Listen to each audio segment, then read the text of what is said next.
On poursuit notre voyage dans cette interrégion et nous sommes justement allés dans la Marne pour voir comment cette notion de requalification se déployait. Et nous allons écouter Géraldine Gros-Petit, qui est directrice du Centre de gestion de la Marne, qui nous explique comment, avec le conseil départemental, un dispositif qualifiant d'adjoint administratif a pu être mis en place. Alors la genèse de ce dispositif, c'est tout d'abord la volonté, dans le cadre du partenariat qu'on a avec le Fonds d'insertion pour les personnes handicapées, d'accompagner des agents en situation d'inaptitude vers un nouveau projet professionnel. La genèse de tout ça, c'est aussi le constat dans le comité médical que nous manageons pour l'ensemble des collectivités de notre département, d'un certain nombre de situations d'agents qui sont au bout de tous les possibles statutaires, et on en avait repéré, ne serait-ce que pour l'année 2016, plus de 80. Des personnes pour qui il était peut-être envisageable d'imaginer un autre avenir professionnel. Donc à partir de là, on a monté un dispositif de requalification qu'on a appelé un parcours qualifiant. Alors parmi les plus de 80 agents ciblés, on est allé vers les collectivités les plus susceptibles de pouvoir avoir les moyens en interne pour accompagner ces agents-là, parce que ça veut dire quand même un travail de proximité avec les agents, d'encadrement.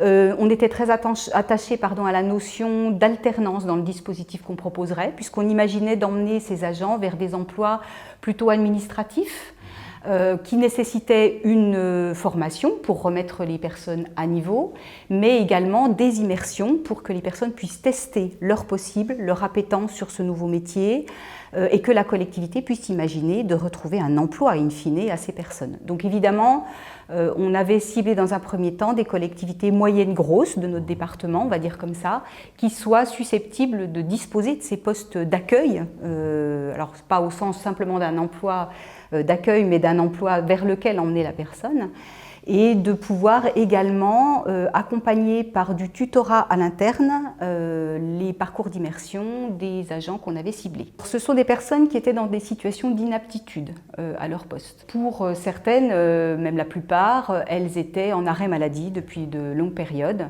Il a fallu quelquefois que les employeurs fassent preuve d'un courage managérial et d'un courage statutaire, parce qu'il a été nécessaire quelquefois de trouver des solutions qui n'étaient pas forcément prévues d'emblée dans le statut, pour réintégrer ces agents et leur permettre de partir en formation.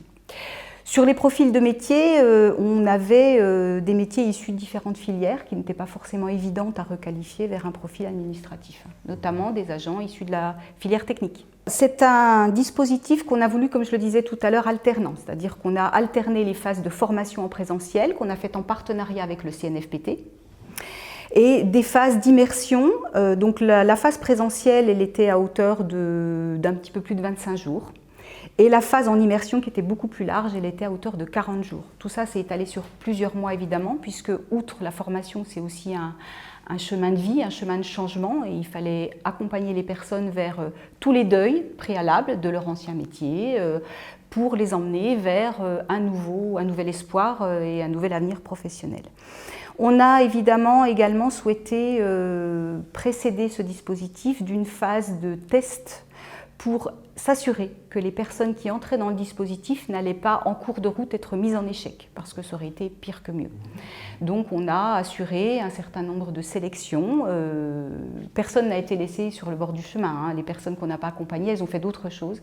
Mais il fallait quand même qu'on soit sûr qu'il n'y ait pas de distance trop importante avec les prérequis d'un métier administratif. La compétence bureautique, par exemple, évidemment l'écrit, évidemment le raisonnement logique. On peut dire qu'on est un petit peu dans de la dentelle, parce que d'abord il y a eu un accompagnement très proche des agents, qu'il y a eu une identification très précise des compétences d'entrée et des compétences de sortie du dispositif, qu'on a eu un accompagnement régulier tout au long du dispositif. Le centre de gestion a par exemple effectué plusieurs bilans intermédiaires avec les apprenants et avec les tuteurs qui encadraient les personnes pour jauger les progrès et les accompagnements complémentaires qu'il aurait fallu mettre en place. Pour d'ailleurs la plus grosse partie du dispositif dans l'emploi, dans leur collectivité d'origine la plupart du temps, puisque les employeurs ont eu à cœur de valoriser l'investissement en temps qu'ils ont fait auprès de ces agents. Pour certaines personnes, elles sont encore en phase de détermination d'un projet professionnel plus avéré. Et puis, il y en a aussi qui ont décidé, mais assez rapidement dans le début du dispositif, que finalement, ce n'était pas pour elles. Et on a assuré également une sortie du dispositif qui permette de tirer profit de cette période-là. Incontestablement, des enseignements qui ont été tirés sur la nécessaire association forte des employeurs de ces agents-là. Du coup, ça nous fait dire que ce n'est pas un dispositif qui est industrialisable. Voilà. Pour nous, c'était une première en l'état. Ce n'est pas quelque chose qu'on peut démultiplier à l'envi, parce que chaque personne est unique et chaque personne a une histoire professionnelle, une histoire de vie unique, qui fait que la réussite d'un tel dispositif est une combinatoire d'envie. Donc aller vers des villes plus petites, pourquoi pas ? Mais on n'arrivera, je ne pense pas, à des collectivités dans lesquelles il y a 1 ou 2 agents seulement, puisqu'on ne pourrait pas bénéficier de cet entourage qui a été gage de la réussite du dispositif. On pourra quand même imaginer, et c'est ce qu'on imagine faire, s'appuyer sur des bassins professionnels, comme par exemple des intercommunalités, pourquoi pas, pour accompagner des situations comme celle-là qui auraient été dépistées. Pour évaluer le coût d'un tel dispositif, il faut évidemment compter les frais directs, de la formation, etc. Mais il faut aussi se rendre compte que tout le temps où on n'accompagne pas quelqu'un vers un nouveau métier, vers un nouvel espoir professionnel, il est en arrêt maladie. Il convient de considérer tous les efforts réglementaires, statutaires, le passage devant les comités médicaux, les médecins experts, toutes ces situations administratives complexes qui prennent du temps aussi à la collectivité en gestion. Donc ça, c'est un vrai coût de ne pas faire ce dispositif-là. Et puis pour l'agent lui-même, c'est aussi mésestimer les compétences qu'il pourrait développer vers autre chose. Donc pour les centres de gestion et pour le nôtre en particulier, il était vraiment capital de tenter cette expérimentation et aujourd'hui d'en tirer toutes les possibilités pour décliner ce dispositif qui était lourd vers peut-être des solutions alternatives un petit peu allégées, un petit peu plus distinctives d'une situation à l'autre et pouvoir intégrer toutes les nouveautés réglementaires qui nous arrivent, comme par exemple la période de reclassement professionnel qui nous arrive. Voilà donc Géraldine Gros-Petit qui a apporté un certain nombre de réponses d'ailleurs aux discussions que nous avons, et c'est l'objectif d'ailleurs bien sûr de ces petits reportages que nous avons réalisés dans la Marne. On continue avec Stéphanie Barros qui est assistante sociale au personnel au conseil départemental et qui nous explique comment les agents ont été recrutés pour participer à cette formation. Alors le repérage, il s'est fait tout d'abord par le suivi que je menais au sein du conseil départemental depuis quelques années en tant qu'assistante sociale du personnel. Il s'est fait surtout le jour en fait, de la réunion de présentation du dispositif où très rapidement l'exposé nous a fait penser à des situations d'agents pour lesquelles on se trouvait nous aussi au niveau de la DRH en difficulté. Puisque pas de solution à leur apporter du fait de l'absence de cadre réglementaire. Donc on a 2200 agents environ au niveau des effectifs du département. En termes de reclassement pur, on va dire des gens qui sont reconnus inaptes par le comité médical, on a en moyenne entre 5 et 7 agents par an. Après d'autres agents en difficulté, en souhait de mobilité ou en risque d'inaptitude, on est aux alentours d'une quinzaine d'agents par an à peu près. C'est vrai que quand le dispositif nous a été présenté, on s'est dit quelle chance, enfin on va pouvoir trouver une solution pour ces agents pour lesquels en fait on est en difficulté et on ne trouve pas de solution. Du fait de l'absence de cadre réglementaire, c'est vrai qu'il y a cette loi du 19 janvier qui était tombée, mais sans décret d'application, on se trouvait en difficulté.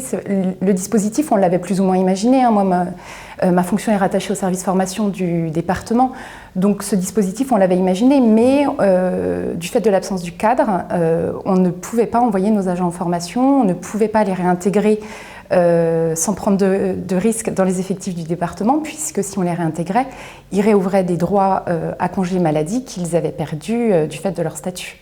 On avait des personnes en disponibilité d'office pour raison de santé depuis plusieurs années qui arrivaient au terme de leur situation et qui allaient se retrouver en retraite pour invalidité. On avait des gens en congé longue maladie, des gens en congé longue durée et des personnes en risque d'inaptitude. On a eu 2 types de réactions. Les premières se sont dit enfin enfin, je vais pouvoir sortir de chez moi. Enfin, on va me trouver une solution. Et en même temps, on est resté quand même très prudent parce qu'au terme de ce dispositif, la collectivité n'avait pas de poste à leur proposer.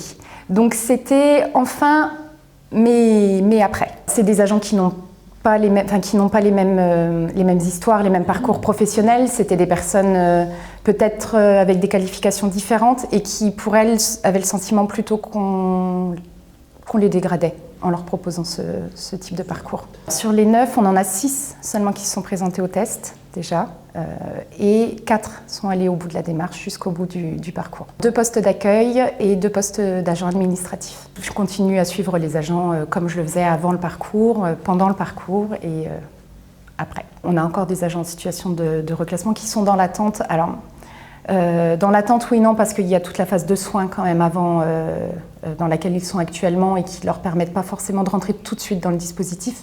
Mais oui, c'est quelque chose qu'il faudra refaire, avec quelques modifications, mais réitérer. Alors, ce que ça va apporter pour la collectivité, la première chose, bien sûr, c'est la baisse de l'absentéisme pour ces personnes concernées. On a 4 agents aujourd'hui en poste sans arrêt maladie. Donc c'est quand même notable pour notre collectivité.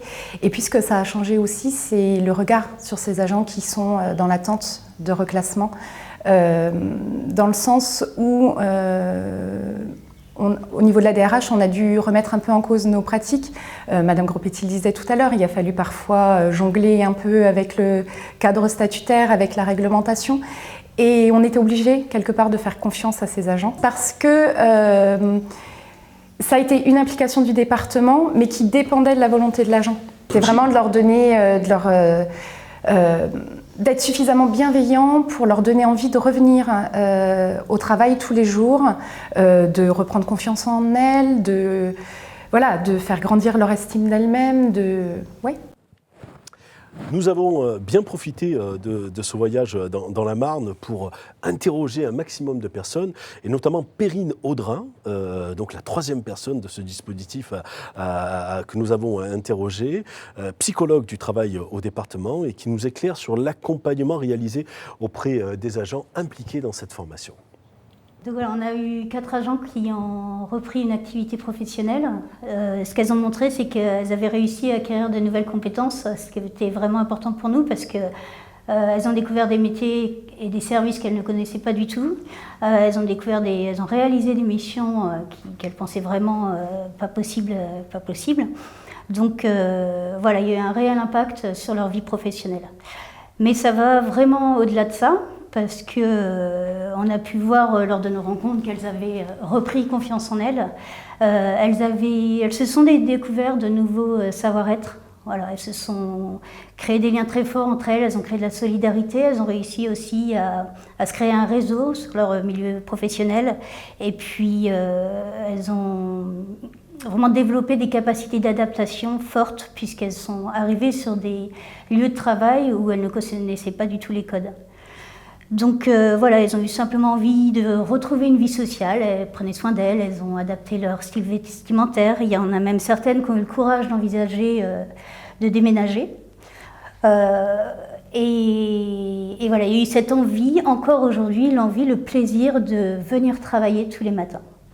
Donc on voit l'aspect positif sur leur vie personnelle, retrouver leur travail, ça a été très, de ce qu'elles nous ont dit, c'était vraiment intense cette formation. Elles étaient épuisées parce qu'après des années à rester chez elles, elles ont dû reprendre un rythme de travail, elles ont dû rester concentrées pendant plusieurs heures toute la journée. Et voilà, elles se sont vraiment dépassées et elles peuvent être fières d'elles pour ça. Et puis, donc comme je disais, retrouver leur travail, ça leur a permis de sortir de cet isolement dont certaines souffraient réellement. Et voilà, elles sont vraiment aujourd'hui épanouies. Pour certaines, il y a eu des CV très positifs sur leur santé et leur estime d'elles-mêmes aussi a grandi. Et cette fierté retrouvée va illuminer en quelque sorte le visage de Catherine Gentil, agent d'accueil au conseil départemental et qui a donc bénéficié de ce dispositif, et nous l'écoutons. Ça faisait déjà quelques années que je préparais ma reconversion professionnelle. Donc j'ai fait diverses formations, j'ai eu beaucoup de chance grâce à ma principale et gestionnaire du collège où je travaillais à l'époque. Elles m'ont énormément aidée dans mon parcours, elles m'ont soutenue, j'ai pu faire vraiment des formations. Ensuite, j'ai eu la chance que le service de formation du département m'a proposé donc de suivre la formation d'adjoint administratif. Moi, j'ai très bien vécu. Ça a été vraiment une formation très enrichissante. C'était vraiment, je me suis sentie valorisée, remise en valeur. Enfin, c'était vraiment une très bonne expérience. Elle était aussi très intense, puisque bon, on allait en cours tous les jours. Et bon, il y avait une partie à Châlons, une partie à Reims. On faisait la route tous les jours. Donc c'est vrai que c'était vraiment intense. Mais bon, j'ai fait de belles rencontres avec les autres stagiaires. Et puis, bon, il y a eu ma tutrice, Céline Dagallo, service prévention. Et elle m'a vraiment beaucoup aidée. Elle nous suit dans notre parcours pendant les 4 mois de formation. Et on peut partager voilà, tout ce qui va, tout ce qui ne va pas. Si on a des questions à poser, elles sont là pour nous aider aussi à trouver les stages, les lieux de stage. Et non, vraiment, la formation était vraiment superbe. Les stages étaient vraiment très enrichissants. J'ai fait des choses que je ne pensais même pas que j'aurais fait un jour. Comme par exemple, voilà, j'ai participé à des commissions. Comme Madame Gallo s'occupe des jeunes, donc le FAGE, Fonds d'aide aux jeunes. Et donc, j'ai participé à des commissions, j'ai pu voir un peu tout ce qui se passait, vraiment le fonctionnement du FAGE. Il y a le début du dossier jusqu'à la fin du dossier, jusqu'à ce qu'on décide pour l'enfant. Et vraiment, c'était vraiment très intéressant. Puis il y a eu les autres stages aussi. Dans les CSD, il y a par exemple l'aide sociale à l'enfance, il y a le RSA, il y a le handicap, il y a tout ça, il y a le SILS, donc insertion logement social, il y a tout ça. Donc voilà, j'ai vu toutes les facettes. À la fin de la formation, j'ai assez mal vécu du fait qu'on nous avait prévenu qu'il n'y aurait peut-être pas forcément pour tout le monde un poste à la fin. Et c'est vrai que quand la formation s'est terminée, j'en ai eu un petit peu, je vais dire, gros la patate, parce que je me dis qu'est-ce que je vais faire après, est-ce que je vais recommencer tout à zéro? Et par chance, oui, Madame Desbarros, quand elle m'a recontactée pour me demander si je voulais faire l'immersion à l'accueil, c'était vraiment un soulagement. Bah, écoutez, je suis en poste depuis fin août, donc je fais partie du service imprimerie. Pour ma part, bon, j'ai eu des opérations, j'étais vraiment usée professionnellement. Hein. J'ai eu des métiers très difficiles, toujours dans le technique. J'ai fait de l'hôtellerie pendant très longtemps. Et physiquement, j'étais arrivée à bout, hein. Mon corps n'en pouvait plus du tout. Et c'est vrai que le message que je peux transmettre, c'est quand on veut, quand on a la volonté, on peut y arriver. Ce que la formation m'a apporté, déjà beaucoup de bonheur, un changement professionnel radical, hein, puisque aujourd'hui je suis à l'accueil, donc j'ai de merveilleuses collègues, une très bonne équipe. Et puis, non, je suis entourée de gens vraiment superbes. Tous les jours, je croise des gens très sympathiques, qui me sourient. Je fais encore quelques erreurs. Le métier est nouveau pour moi. Donc, voilà, j'essaye toujours de faire mieux de jour en jour. Et, oui, déjà, remercier énormément le département de la Marne. Parce que vraiment, ils ont tout fait pour nous, pour qu'on puisse, par la suite, vraiment... avoir un meilleur avenir, pouvoir travailler, s'épanouir. Et donc, je remercie profondément le département de la Marne, tout le service formation, Madame Floré, Madame Desbarros, Madame Audrin, enfin tout le monde. Et puis aussi Monsieur Ferral, puis mon chef, Monsieur Delétain. Ils sont Oui, voilà. Je remercie profondément. Très bien, donc tout le monde a été embarqué dans cette affaire-là, on l'a bien compris, dans la Marne, pour permettre à Catherine Gentil de retrouver le sourire et le goût du travail en tant qu'agent d'accueil au conseil départemental.